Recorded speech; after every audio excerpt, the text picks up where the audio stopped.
Good morning dear students, welcome to our YouTube channel TKT education में एक बार फिर से आपका स्वागत है। तो आइए आज हम स्टार्ट करते हैं वेव। वेव का आपने नाम सुना होगा दोस्तों, जैसे कि किसी भी माध्यम में विक्षोभ का उत्पन्न हो जाना वेव कहलाता है। यानी कि किसी भी मीडियम में कोई डिस्टर्बेंस उत्पन्न हो जाता है तो वहाँ पर वेव कहलाई जाती है।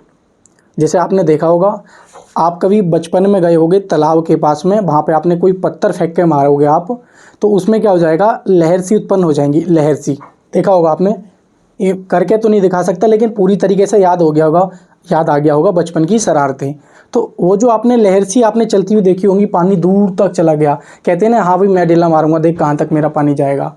फिर दूसरा होता था, नहीं अब मैं मारता हूँ डेला, देख कहाँ तक जाएगा और मेरी लहर कहाँ तक जाएंगी।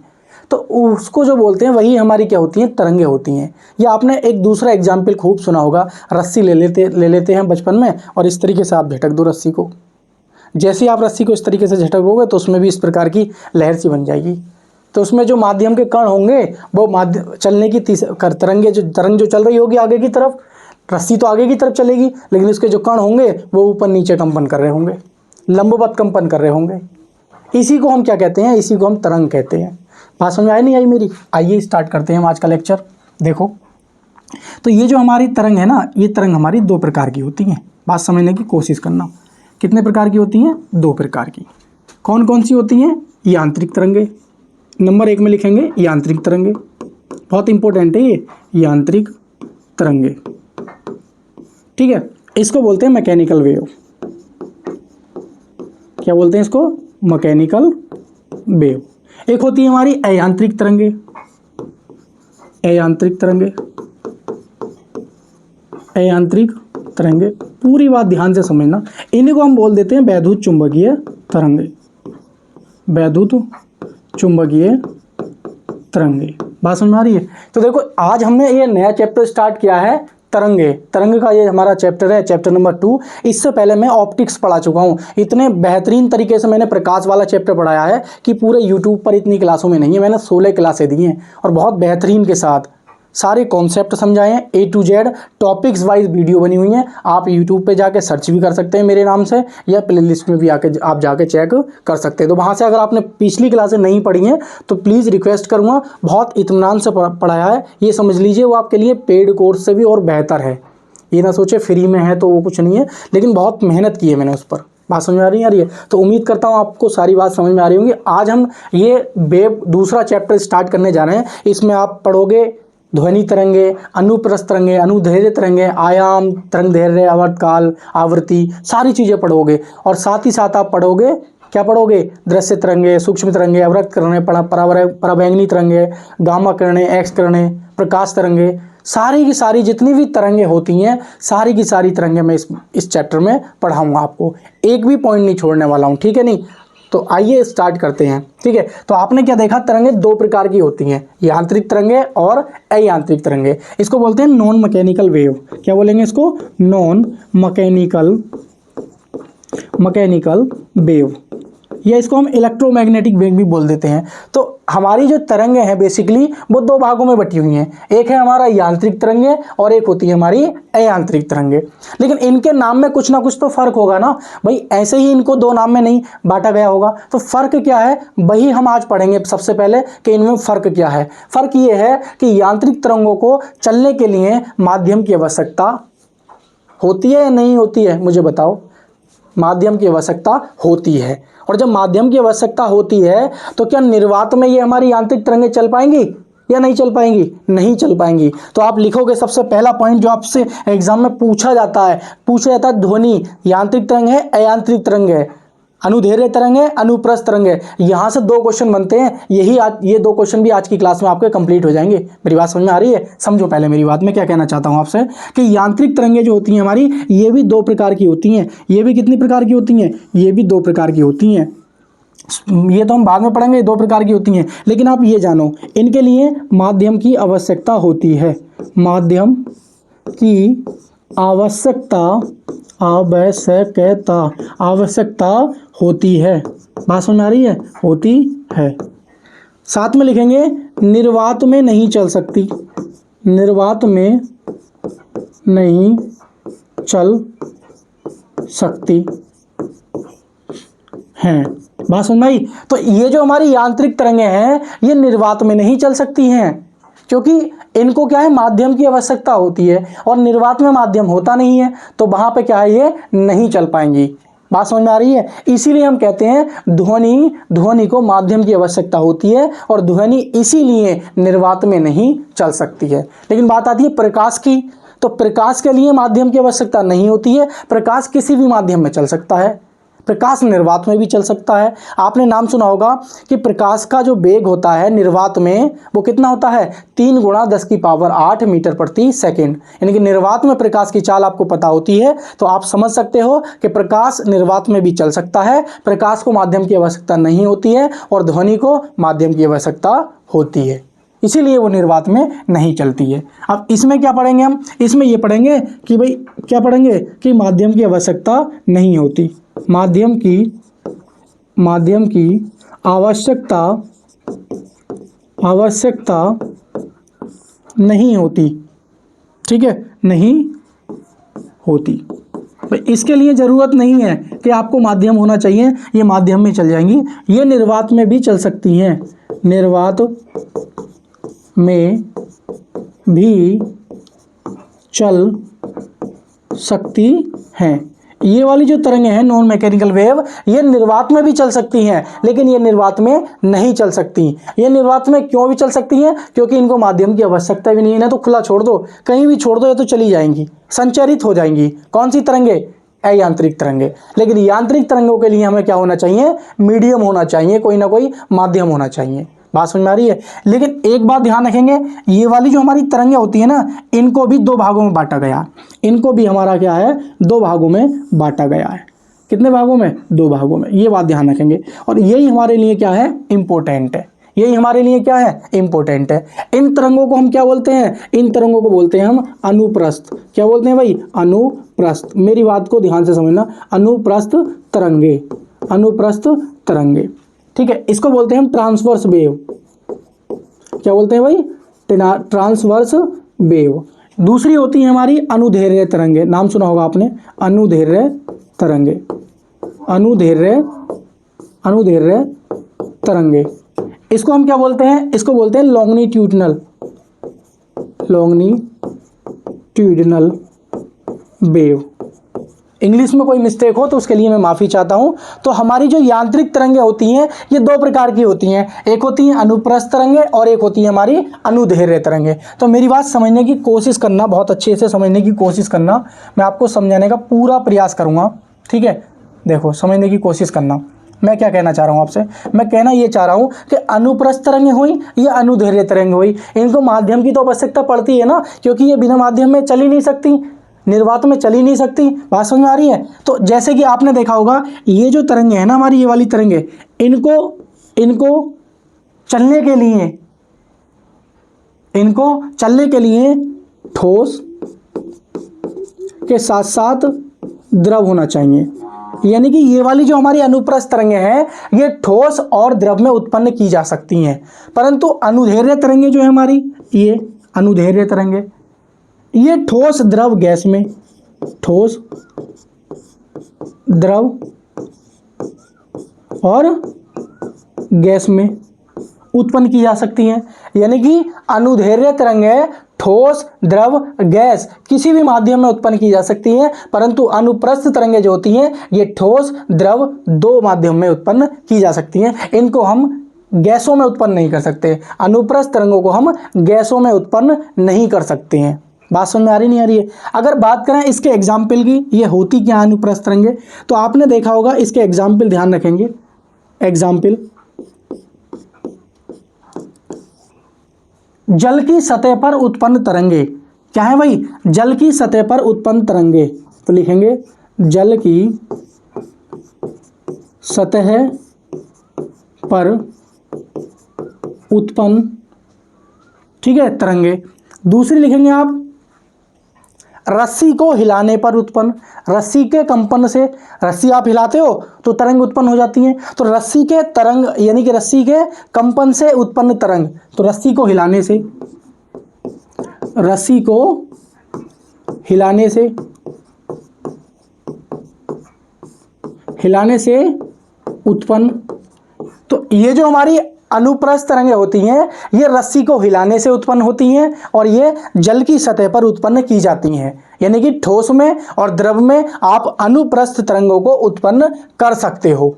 बात समझ में आ रही नहीं आ रही है? और ये भी आपको पता चल गया है कि इनको माध्यम की आवश्यकता होती है और ये निर्वात में नहीं चल सकती हैं। लेकिन बात करें अनुदैर्घ्य तरंगों की, तो ये जो हमारी अनुदैर्घ्य तरंगें होती हैं, अनुदैर्घ्य तरंगें, ये वाली जो अनुदैर्घ्य तरंगें होती हैं, इसके एग्जाम्पल क्या हैं? इसके एग्जाम्पल ध्यान रखेंगे आप लोग। स्प्रिंग में उत्पन्न तरंग, स्प्रिंग देखा है आपने? स्प्रिंग, तो आपने देखा स्प्रिंग के क्या कंपन इस तरीके से करता है स्प्रिंग कंपन। उसके जो कण होते हैं माध्यम के कण के समांतर कंपन करते हैं, माध्यम के कण के समांतर कंपन करते हैं। तो स्प्रिंग में जो उत्पन्न होती तरंगें होती हैं वो कैसी तरंगें होती हैं? वे तरंगें होती हैं हमारी अनुदैर्घ्य तरंग होती हैं। तो लिखेंगे स्प्रिंग में उत्पन्न, लिखेंगे स्प्रिंग में उत्पन्न, स्प्रिंग में उत्पन्न। दूसरा लिखेंगे ध्वनि तरंगे, ध्वनि तरंगे। तो ध्वनि तरंगे हमारी कैसी हो गई? आप जो ध्वनि पढ़ोगे तो ध्वनि कैसी तरंग होती है? अनुदैर्घ्य तरंग। और अनुदैर्घ्य के साथ साथ कैसी होती है? यांत्रिक तरंग। तो आपसे पूछ लेता है कि ध्वनि यांत्रिक है अयांत्रिक, तो आप कहोगे यांत्रिक है। अनुप्रस्थ है अनुदैर्घ्य है, तो आप कहोगे ध्वनि अनुदैर्घ्य तरंग है। बात समझ में आ रही नहीं आ रही है? तो आपको फाइनली अभी ये पता चल गया कि यांत्रिक तरंगों में हम क्या पढ़ने जा रहे हैं। यांत्रिक तरंगों में हम पढ़ेंगे ध्वनि तरंगे, स्प्रिंग से उत्पन्न तरंगे, जल की लहर पर सतह पर उत्पन्न तरंगे और रस्सी को हिलाने पर। तो ये जो हमारी अनुदैर्घ्य तरंग हैं ये ठोस, द्रव, गैस तीनों माध्यम में उत्पन्न की जा सकती हैं, परंतु ये वाली जो अनुप्रस्थ तरंगें हैं ये ठोस, द्रव दो ही माध्यमों में उत्पन्न की जा सकती हैं और इनको चलने के लिए माध्यम की आवश्यकता होती है, इसलिए ये माध्यम में नहीं चल सकती हैं। लेकिन बात करें इनकी, हम किनकी भाई, अगर हम इनकी बात करें तो इसको आप गौर से सुनना और समझने की कोशिश करना। तो मैंने क्या बताया, इनको चलने के लिए माध्यम की आवश्यकता नहीं होती है और ये निर्वात में भी चल सकती हैं, ठीक है नहीं? तो इसमें कौन कौन सी तरंगे आएंगी जो आपको पढ़नी है वो बात आप समझेंगे। आपने नाम सुना होगा सूक्ष्म तरंगे, क्या नाम सुना होगा? सूक्ष्म तरंगे। नंबर 2 नाम सुना होगा आपने रेडियो तरंगे, रेडियो तरंगे। आपने नाम सुना होगा अवरक्त तरंगे, अवरक्त तरंगे। तो इनको चलने के लिए माध्यम की आवश्यकता नहीं होती है, ना कहीं भी छोड़ सकते हैं। आपने नाम सुना होगा प्रकाश तरंगे, ये इसको बोल देते हैं दृश्य तरंगे, दृश्य तरंगे। ध्यान रखेंगे गामा किरणें, गामा किरणें, एक्स किरणें, एक्स किरणें, परावैगनी किरणें, परावैगनी किरणें। तो ध्यान रखेंगे। तो सूक्ष्म तरंगे, रेडियो तरंगे, अवरक्त तरंगे, प्रकाश तरंगे, गामा किरणें, एक्स किरणें, परावैगनी किरणें, ये सारी की सारे के बारे में हम 1 बाय 1 चर्चा करेंगे। लेकिन ये होती कैसी तरंगे हैं ये आपसे पूछेगा कभी कि सूक्ष्म तरंगे यांत्रिक हैं या अयांत्रिक हैं, तो आप बोलोगे ये हमारी अयांत्रिक तरंगे हैं।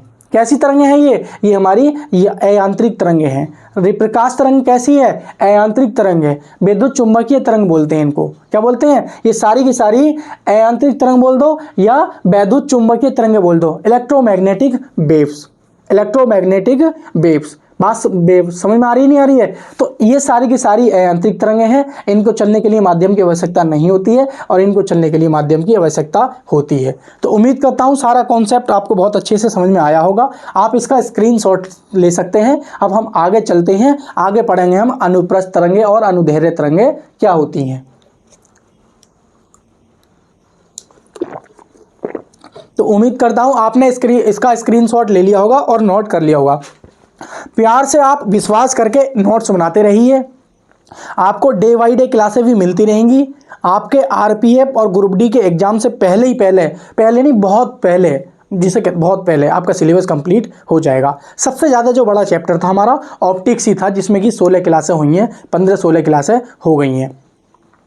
बात समझ में आ रही नहीं आ रही है? तो अब हम आगे चल रहे हैं अनुप्रस्थ तरंगे यानी कि ट्रांसवर्स वेव।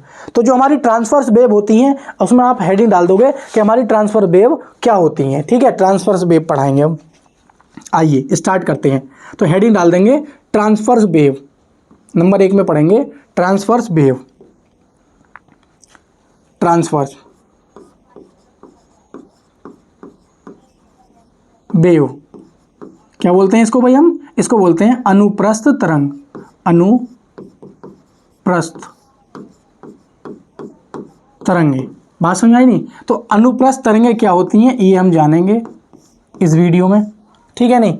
और अनुदैर्घ्य तरंगे क्या होती हैं ये भी जानेंगे हम इसी वीडियो में। बात समझ आ रही नहीं आ रही है? आइए स्टार्ट करते हैं।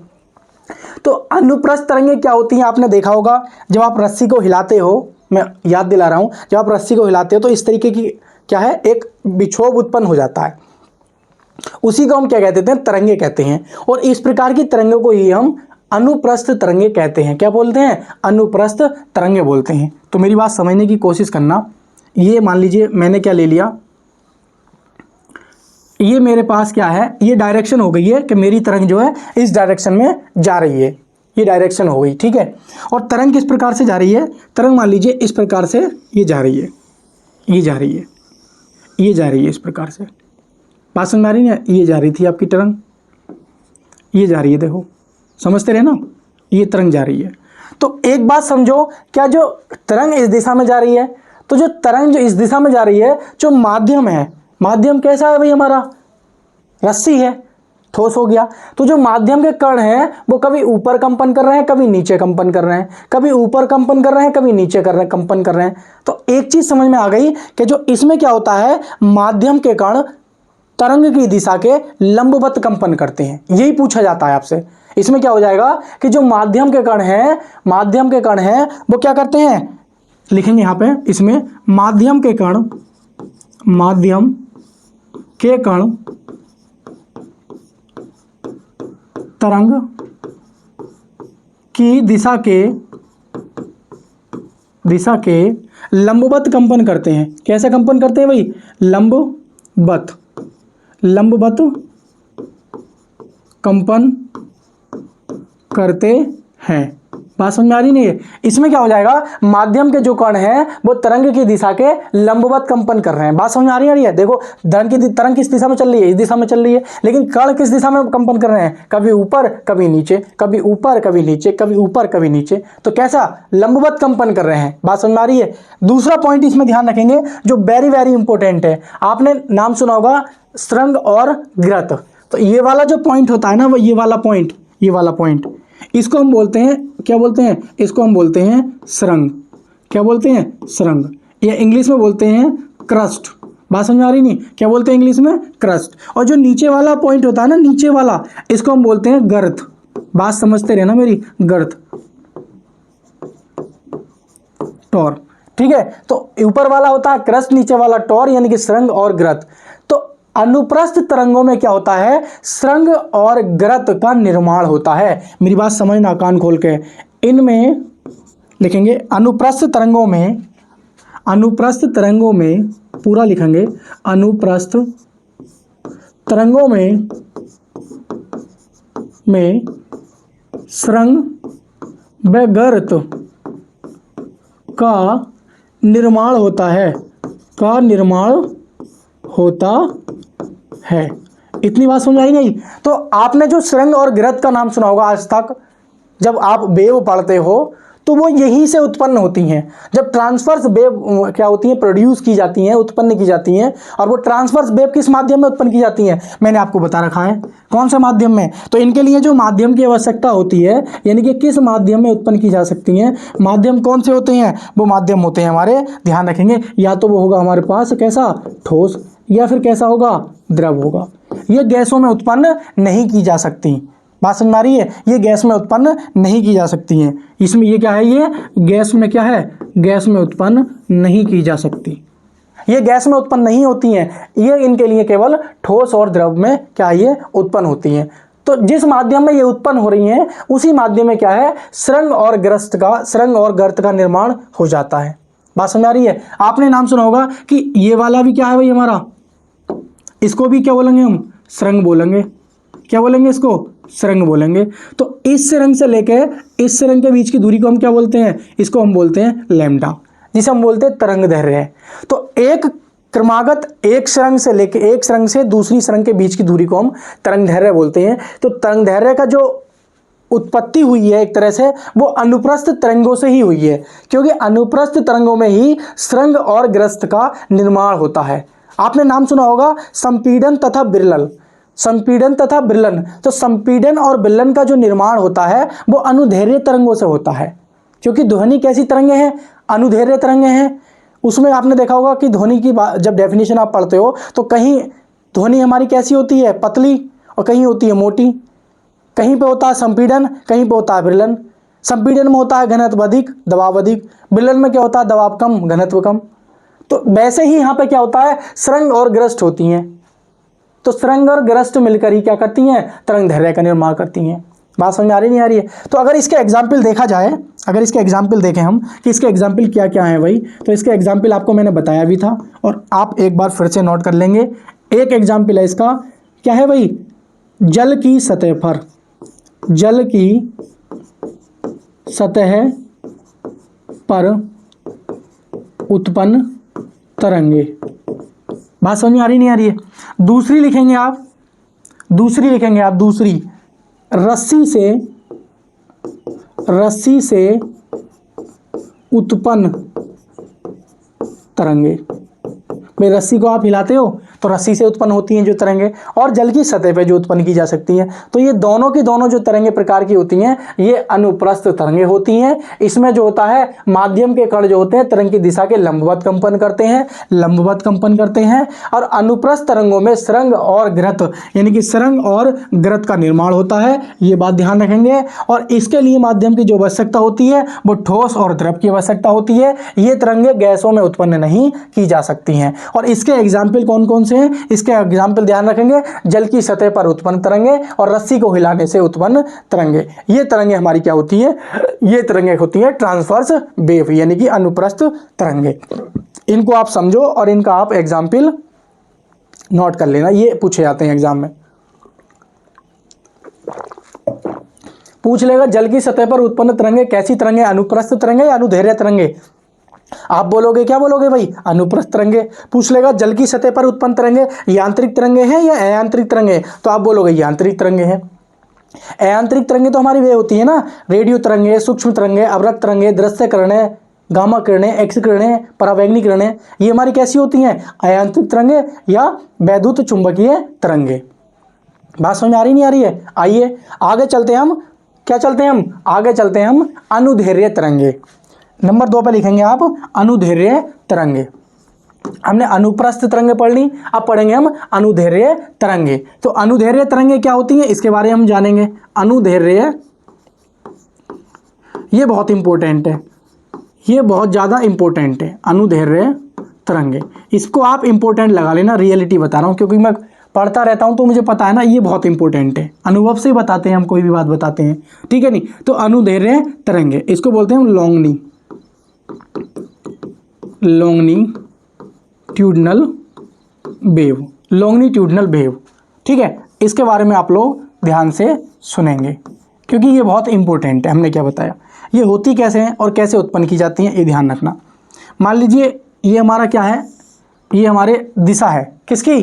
तरंग के संचरण की दिशा है। तो होती कैसी हैं ये तरंगें, ये ध्यान रखेंगे। इनका होता क्या है, ये किस तरीके से उत्पन्न होती हैं? ये मान लीजिए होती हैं, ये इस तरीके से उत्पन्न होती हैं, इस तरीके से, इस तरीके से। समझते हैं ना मेरी बातों को? ये ठीक है नहीं, इस तरीके से।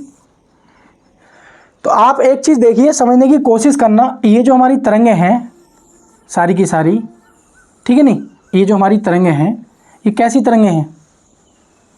ये हमारी तरंगें हैं, ध्यान रखेंगे, ये ध्यान रखेंगे, ठीक है?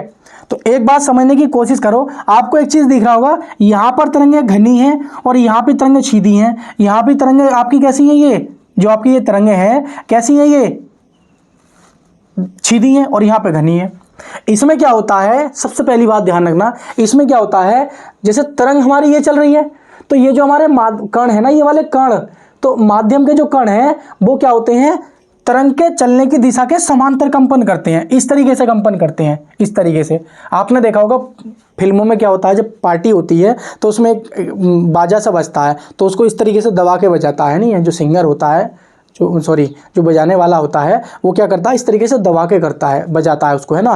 कहीं कहीं आपने देखा होगा स्प्रिंग आपने लिया होगा, इस तरीके से मूवमेंट करना, स्प्रिंग को इस तरीके से प्रेशर इस तरीके से करना। तो जब इस स्प्रिंग को हम इस तरीके से करते हैं तो उसके जो कण होते हैं ना, तो माध्यम जिस दिशा में तरंग जा रही है, जिस दिशा में तरंग उत्पन्न हो रही है, जिस दिशा में तरंग चल रही है, तो उस दिशा के समांतर कंपन करते हैं। आप मान लीजिए मैं स्प्रिंग ले लूँ, इस तरीके से मूवमेंट कर रहा हूँ, तो इस तरीके से कंपन कर रहे हैं ना, तो जिस दिशा में तरंग जा रही है उस दिशा के क्या है, समांतर कंपन करते हैं। बात समझ में आ रही है। तो लिखेंगे इसमें क्या लिखेंगे कि माध्यम के कण, क्या लिखेंगे, माध्यम के कण